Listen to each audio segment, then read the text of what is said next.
தீராத கடன் தொல்லை துரத்தி கொண்டிருப்பவர்களுக்கு இரவில் நிம்மதியாக தூக்கம் கூட வருவதில்லை. எப்படியாவது எல்லா கடனையும் முடித்துவிட்டு கடன் இல்லாமல் இருக்க வேண்டும் என்று நினைப்பவர்கள் பஞ்சமி திதியில் இப்படி வராகி அம்மனை வழிபட்டால் நினைத்ததை அடையலாம். பஞ்சமி திதியில் கடன் தீர வராகி அம்மனை வழிபாடு முறையை பற்றி தான் இப்போது பார்க்க போகிறோம். சப்த மாதர்களில் ஒருவராக இருக்கக்கூடியவர் வராகி தாயார்.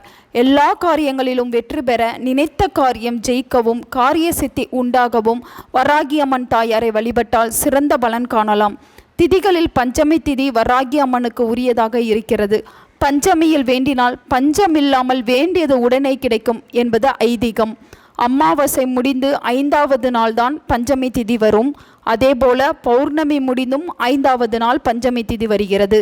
இந்த 2 நாட்களிலும் விரதம் இருந்து வராகி அம்மன் தாயாரை முழு மனதோடு நெய்வேத்தியம் படைத்து தொடர்ந்து வழிபட்டு வருபவர்களுக்கு எப்பேற்பட்ட கடன் தொல்லையும் முழுமையாக நீங்கும்.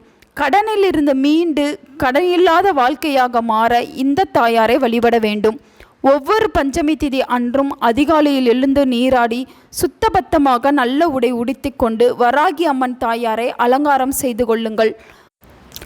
மனமிகுந்த பூக்களால் வராகி அம்மனை அலங்கரித்து அவருக்கு நெய்வேத்தியமாக நவதானிய வடை, மிளகு வடை, தோல் நீக்கப்படாத பூண்டு சேர்த்த வடை ஆகியவற்றை நெய்வேத்தியம் படைக்க வேண்டும். வராகி அம்மனுக்கு சுண்டல், பானகம், மொச்சை, தயிர் சாதம், மிளகு சாதம் போன்றவற்றை தயார் செய்து படையல் போடலாம். பின்னால் வராகி அம்மன் தாயார் மந்திரங்கள், ஸ்தோஸ்திரங்கள் ஆகியவற்றை உச்சரித்து நல்லெண்ணெய் அல்லது சுத்தமான நெய்யால் தீபமேற்றி வழிபட வேண்டும். மாதத்தில் 2 பஞ்சமி திதியிலும் தொடர்ந்து வழிபட வேண்டும்.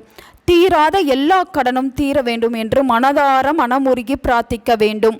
பஞ்சமி திதியில் வராகி அம்மனை இவ்வாறு வழிபடுபவர்களுக்கு கடன் மட்டுமல்லாமல் பல்வேறு நலன்களும் உண்டாகும் என்பது நம்பிக்கை. நாளைய தினம் 18/4/2025 வெள்ளிக்கிழமையோடு சேர்ந்து இந்த வராக ஜெயந்தி திதி வந்திருக்கிறது. இந்த நாளில் வராகரை வழிபாடு செய்தால் நமக்கு கோடி புண்ணியம் கிடைக்கும்.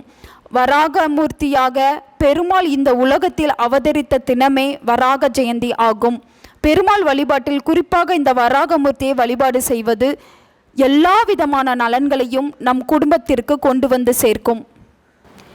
எனவே நாளைய தினம் பஞ்சமி திதியும் வராக ஜெயந்தியும் சேர்ந்து வரும் நாளன்று வராகி அம்மனை வழிபடுபவர்களுக்கு கடன் மட்டுமல்லாமல் பல்வேறு நலன்களும் உண்டாகும் என்பது நம்பிக்கை. குடும்பத்தில் இருக்கும் பிரச்சனைகள் தீர்ந்து சுபிட்சம் பெறும். குழந்தைகளின் எதிர்காலம் சிறப்பாக அமையும். இந்த வழிபாட்டை தொடர்ந்து செய்தால் மேற்படிப்பு படிக்க வேண்டும் என்று நினைப்பவர்கள், வெளிநாடு செல்பவர்கள் என அனைவருக்குமே நல்ல பலன் கிடைக்கும். மேலும் வராகி அம்மனை வழிபடுபவர்களுக்கு வறுமை நீங்கும். தேய்பிறை பஞ்சமி திதியில் தொடர்ந்து வழிபட்டு வருபவர்களுக்கு பிரச்சனை தேய்ந்து கொண்டே போகும். அதுபோல வளர்பிறையில் வரக்கூடிய பஞ்சமி திதியில் தொடர்ந்து வராகி அம்மன் வழிபாடு செய்பவர்களுக்கு வளர்ச்சி வளர்ந்து கொண்டே இருக்கும். பில்லி, சூனியம், ஏவல் போன்ற எந்த தாந்திரிக மந்திரிக சக்திகளும் வராகி அம்மனை வழிபடுபவர்களுக்கு அண்டாது.